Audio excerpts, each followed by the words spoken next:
you watched it and you said he's a piece of shit, right? Yeah, absolutely. I'll be honest. When I watched it, it's the first time that I ever kind of saw him as a little bit of human, because it talks about, there's a side of him that it's interesting because he's a piece of shit. He's a terrible person. And there's that duality of he's a piece of shit, but he's an incredible wrestler. And he had this small man syndrome that probably fueled both of those things. But in this documentary, it was the first time that you saw that he was a really good father. I mean, maybe he wasn't a good husband, but he was a caring and loving father. And he left to go to England and never came back. And maybe that's because his steroid fueled hatred was something that he felt that he needed to protect his own children from. He was self-aware enough to sort of make that decision. I feel watching that. I don't know. Maybe I'm a little bit out. And you and I are on complete different sides of it. Okay. How do I say this? I'll bury him. I don't give a fuck. He was Sure. going to come back and get me. Listen, the guy's a piece of shit. The guy was a wrestler. The guy got his way up. Now, to me, he wouldn't even been in the WWE for that long if it would have been for Davey Boy. No, that's not true. That's absolutely not true. That Dude, I will disagree with you 100,000%. Most people maybe because I'm a Bulldog. Like I was a fan of both of them. Like I really was when I was a kid. Sure. I preferred Davey maybe because Davey stuck around a little more, and I always thought Davey to me wasn't better. I just like Davey's style. Maybe I'm not gonna trash Davey Boy Smith, but no, I love a flaw in the Dynamite Kid style. The only flaw in him is that he was not the tallest wrestler, which and you said it off the hop. Benoit followed his style.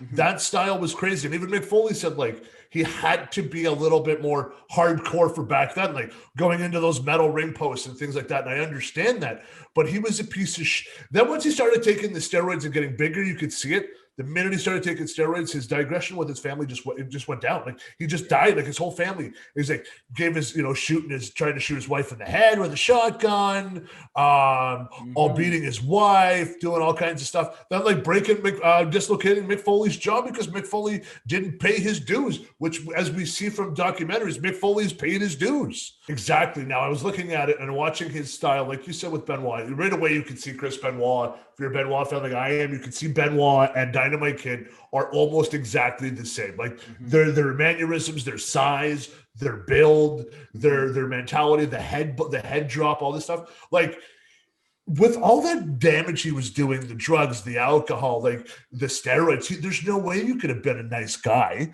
right? So he was a piece of shit and I didn't like him. I'm watching it now, I'm like, I don't want to watch another one of this guy's matches because he's that much of a dick. Mm-hmm. Another thing too about that really fucking pissed me off, and I was kind of when he sucker punched the Rougeau. Yeah, let's get into that. Mr. Perfect was painted like an asshole in that. And I'm curious because I didn't catch the Mr. Perfect part, but I know the story. So basically, Rougeau went into the locker room. Hennig was sitting by himself in the far corner, went to the Rougeau and said, "Hey, you want to play some cards?" He said, "Yep." He already had the table set up, was sitting down at the cards. Rougeau sat down at the cards, and Dynamite came from behind him and smacked him within like 30 seconds of looking down at his cards. Okay. And then beat the piss out of him. So Perfect was in on it. Now, that is a mentality that I always thought of Hennig as the guy's guy, partier, Mr. Perfect, you know what I mean? And I was kind of a little bit bitter about that you've actually literally, if that were to happen today, Mr. Perfect is an accessory to an assault. But when it comes to ribs, right? Like when Piper did his black and white or his black half black face, and they threw away his cleaner and they just gave him water. And he couldn't wash it off. Like those are ribs, right? Like locking two people who don't like each other, locking their bags together. Yeah. You know, things like that. That's a rib. But like just to sit down in a game of cards and get smacked from behind like that, like that's on Perfect for being an asshole. Like you literally set somebody up. You could have run their career back then. You had to do 300 days you had to do 300 days a year. You're taking some money out of somebody's pocket, like good money out of somebody's pocket. That's a bit of a dick. I think Dynamite Kid's the dick in that situation. I don't put any blame on Mr. Perfect, but that's agree to disagree on that. And then and then Rougeau got back at him. Yeah, Well, that's an interesting story. Did you saw the story of, I mean, he got back at him. He punched him in the mouth with a roll of quarters, probably more likely a pair of brass knuckles. I don't really know. Nobody was there to say. I found it interesting that Dynamite Kid's wife, she goes, yeah, I didn't think he deserved that, despite the fact that he put the other guy in the hospital and made it so he had to eat out of a straw for 3 weeks or whatever. He didn't deserve to get his teeth knocked out. He did all these terrible things to people, but didn't deserve that. I think he kind of maybe did. He kind of did, and I'm with you. As I think that he got exactly what he deserved. And then the Mountie going to Dino Bravo, who had mob ties, and said, like, here you go, we'll give him a fake name, and said, if every night I call this guy, and if I don't call him, he'll take care of the issue. And then Dino went and told him, don't fuck with him, because that's an interesting story though, because I have heard that I've heard different versions. I actually heard Vince McMahon was one of the ones that said. I think it was Vince McMahon said, watch out, because he's got mafia ties in Montreal. I don't know if it's mafia or well, it is, because if you watch the fall of Dino Bravo, the assassination of Dino Bravo, right? Yeah. So, I mean, and you go, yeah, he wrestled, he's a Rougeau brother, he's from Montreal, you know, all this stuff. But, it's hilarious. Let me propose something to you, though. If you had mafia ties or gangster ties, let's just call it gangster because mafia implies a certain group, but let's say ties to a certain gang, and they did something like that, and you're on a documentary on TV, and they say, hey, is it true that you had these mobsters that were going to do a hit on this guy if you got messed up and you yada, yada, yada? Nope. Would you say, oh, yeah, that's absolutely true? Or would you say, yeah, I made up a fictitious name, and I showed him all these pictures of his house, and that guy fell for it, and Dino Bravo, we know, is not alive to, to defend himself. The funny thing is, and here's the thing. So we know Dino Bravo had ties to the mafia. We know that. And, we know that for that's Rougeaus do too. So by the Mountie, as the Mountie always gets this man, gives him the piece of paper and says, I know he's a stooge for those guys. He loves those guys. Sure. Gives him a piece of paper with whatever his name is. Oh, dude, yeah, no, don't fuck around. Fictitious name. Oh, now it's fictitious. Yeah. Because he knows now that if that guy's kid is out, goes, you just ratted on my father for another fucking murder? Maybe he's still around. Murder? Maybe he's still alive, right? He might be Joe's age, yeah. Yeah, it could be. Just says you're fucking done. I give him a fictitious name. That's the best thing to do. Okay, you know what? It was real, but you know what? 20 years later, I ain't saying shit. Yeah. It raises a little bit of it perpetuates the urban legend, because if he just said, yeah, I did that, well, okay, maybe, but the fact that he's saying, no, that didn't happen, I gave a fake name. And this is, like, to dive a little bit further into this, is we know Dino Bravo's got mob ties. You give a fake name to him, he doesn't go, like, he should go, I don't know that name, that guy's not a real guy, that guy's not in that circle, because I know all the guys in that circle. I gave a fictitious name. That's, it doesn't add up to me. It raises a lot of questions if you ask me. You could tell right away when he said it. Oh, yeah. Now why you guys bring this back, I'm remembering. Yeah, he's got a big grin. I wrote a fake name there. I go, dude, you did not write a fake name, because if you would have gave it to, Davey and said, like, this guy or Hogan or somebody, perfect. Hey, give this to him there. Like, tell him, oh, yeah. No, you gave it to Dino. So right away, you and Dino have been known to come up in Montreal together. Yeah. Literally, you guys headlined Montreal for years together. Yeah. You know all the same people. Yeah. Oh, okay, yeah, because I know that's your buddy. So, okay, I'll make sure that it doesn't happen. It's true. The fictitious name thing, it doesn't add up. A lot of it doesn't. It raises a lot of questions, and it perhaps perpetuates the urban legend. I mean, we'll never know. We'll never know whether he made it up or whether he did have those ties and he did put that insurance policy in. But if it worked, it's fantastic. It's fantastic one way or the other. Jacques Rougeau's a brilliant person for doing this one way or the other. That's it. Yeah, no, absolutely. I thought it was great. The only thing, and I will say this about, and then while watching the rest of the documentary coming towards the end, when he's off the steroids and he goes back he retires, and then he's bare knuckle fighting in front of cars. Yeah.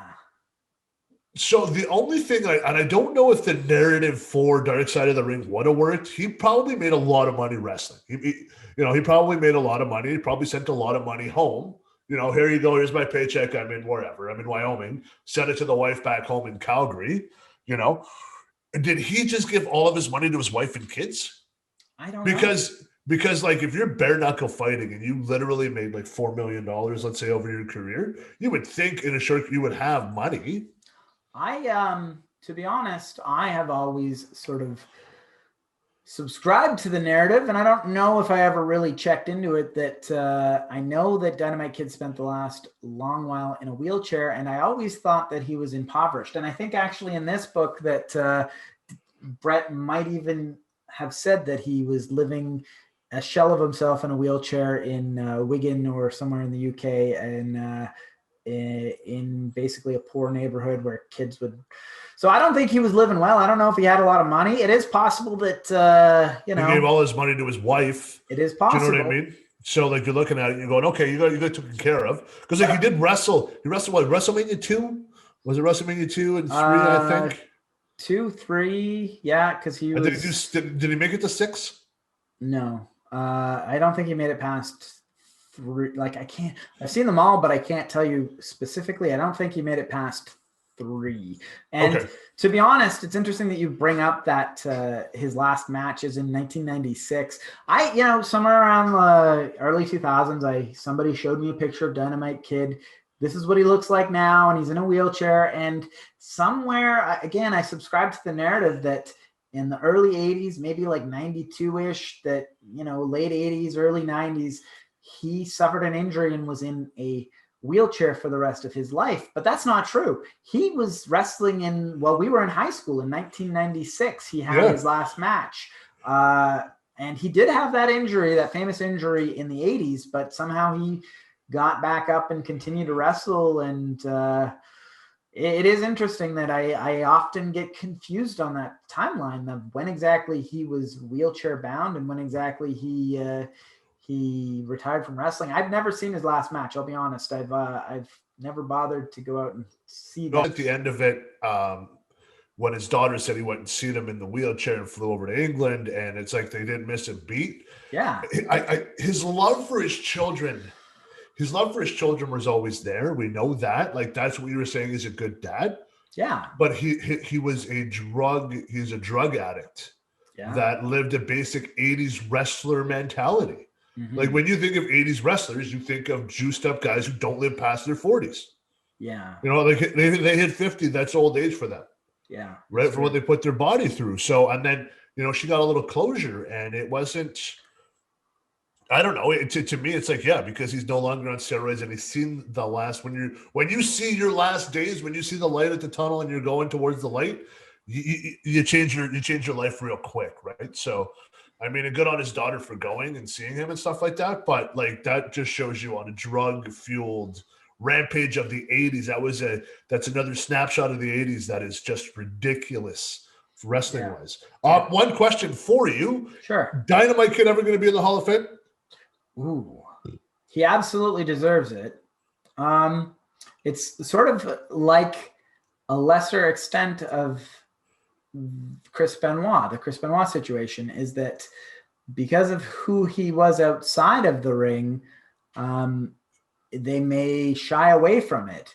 But I don't think that what he did was as bad as Chris Benoit. In fact, he has said Chris Benoit is a piece of shit and doesn't deserve, like, he should be abolished from wrestling. Chris Benoit he wants nothing to do with Chris Benoit. I think he was a bad person, but I don't think he was as bad as Chris Benoit. His influence is greater than Chris Benoit because he influenced Chris Benoit and he influenced Shawn Michaels. He influenced, even Bret Hart. He influenced all these smaller guys. He created that entire smaller guy style that is implemented now. Should he be in the Hall of Fame? I say absolutely. Will WWE ever let him in the Hall of Fame? I don't think so. I don't think so either. And the reason I don't think is because that everybody's agreed that he was violent. He promoted everything that you don't want in today's world. He was him. He was a bully in the workplace. Yeah. He was an asshole outside. He was a wife beater outside. Yes. He literally tried to kill his wife with a gun. Yes. You know what I mean? So every piece of shit story that you've ever heard of him, the trick was, I'm going to put a date rape drug in somebody's beer and then fuck with them. Like the guy, no, because of that simple reason, they're going to pull him. Like if they're pulling people out of the Hall of Fame for other reasons, like Snook and stuff. Well, Snook is another machine, but they do not, they don't deserve. The thing is, I mean, you gave that specific example of GHB in your drink or whatever. There's a million stories of guys like X-Pac is told, like, I'd wake up in a hotel room and my eyebrows would be all shaved and half my head would be gone, and I got a photo shoot, or X-Pac says there's a picture of him on an action figure where his eyebrows all met, or he doesn't have any eyebrows and stuff, because that happened to everybody. That happened to everybody. With that said, Dynamite Kid did worse. He was the worst of them. The stuff that he did was terrible. I still say he belongs in the Hall of Fame, but I mean, his influence on wrestling is too great to ignore. It's like the fabric of what wrestling is today. If they ever get out of the rated PG era, they will put him into it. Until then, until they get a little rougher around the edges again, they won't put him in.